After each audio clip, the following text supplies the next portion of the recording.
जय माता दी दोस्तों, स्वागत है आपका हमारे YouTube चैनल पर। आज मैं आपको इस वीडियो में बृहस्पति देव की कथा सुनाऊंगी।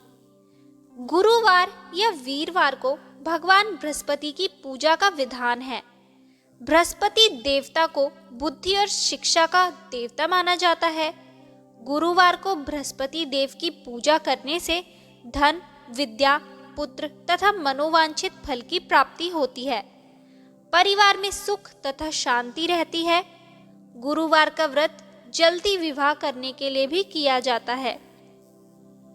तो आइए अब करते हैं बृहस्पति देव की कथा प्रारंभ।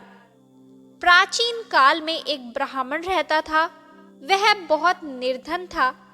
उसको कोई संतान नहीं थी।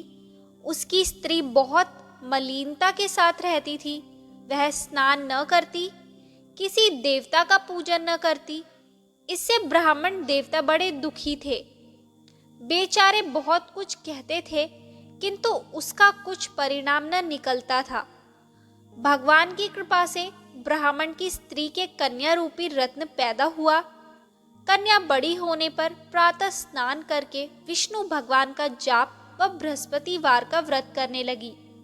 अपने पूजन पाठ को समाप्त करके विद्यालय जाती तो अपनी मुट्ठी में जौ भर के ले जाती और पाठशाला के मार्ग में डालती जाती।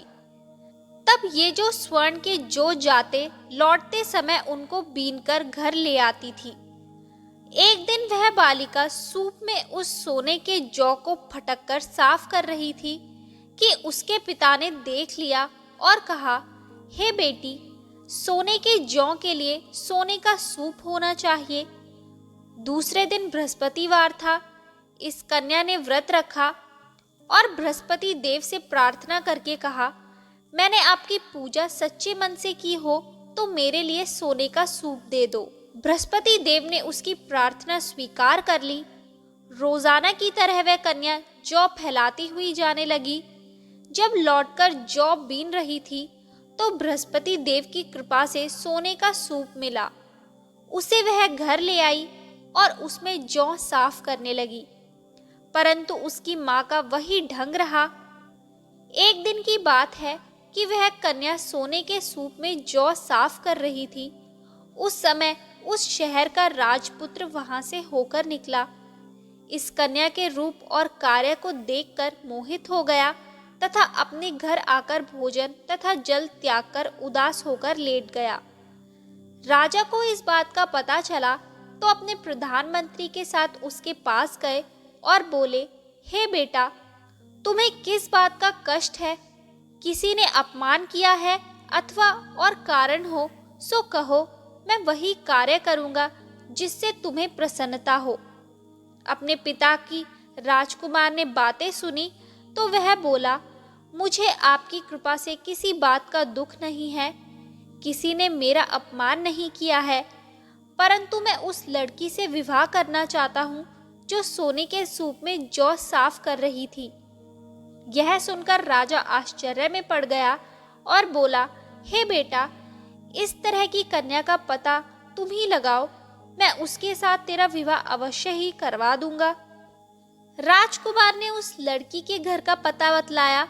तब मंत्री उस लड़की के घर गए और ब्राह्मण देवता को सभी हाल बताया। ब्राह्मण देवता राजकुमार के साथ अपनी कन्या का विवाह करने के लिए तैयार हो गए तथा विधि विधान के अनुसार ब्राह्मण की कन्या का विवाह राजकुमार के साथ हो गया। कन्या के घर से जाते ही पहले की भांति उस ब्राह्मण देवता के घर में गरीबी का निवास हो गया। अब भोजन के लिए भी अन्न बड़ी मुश्किल से मिलता था। एक दिन दुखी होकर ब्राह्मण देवता अपनी पुत्री के पास गए। बेटी ने पिता की दुखी अवस्था को देखा और अपनी माँ का हाल पूछा।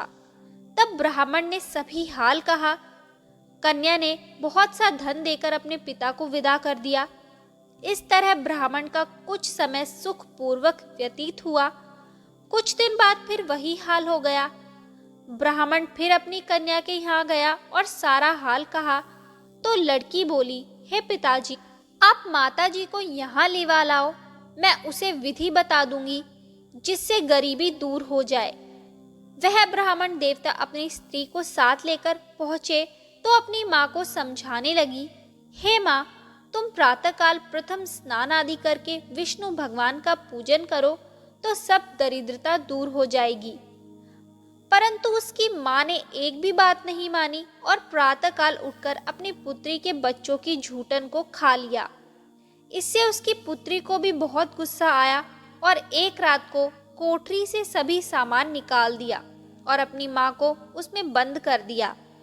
प्रातःकाल उसे निकाला तथा स्नान आदि करा के पाठ करवाया तो उसकी माँ की बुद्धि ठीक हो गई और फिर प्रत्येक बृहस्पतिवार को व्रत रखने लगी। इस व्रत के प्रभाव से उसके माँ बाप बहुत ही धनवान और पुत्रवान हो गए और बृहस्पति जी के प्रभाव से इस लोक में सुख भोग कर स्वर्ग को प्राप्त हुए। बोलो बृहस्पति देव की जय। तो दोस्तों, आपको ये कथा कैसी लगी हमें कमेंट करके ज़रूर बताएं। हमारी आगे की सभी वीडियोस को देखने के लिए हमारे चैनल को सब्सक्राइब करें और शेयर करना ना भूलें।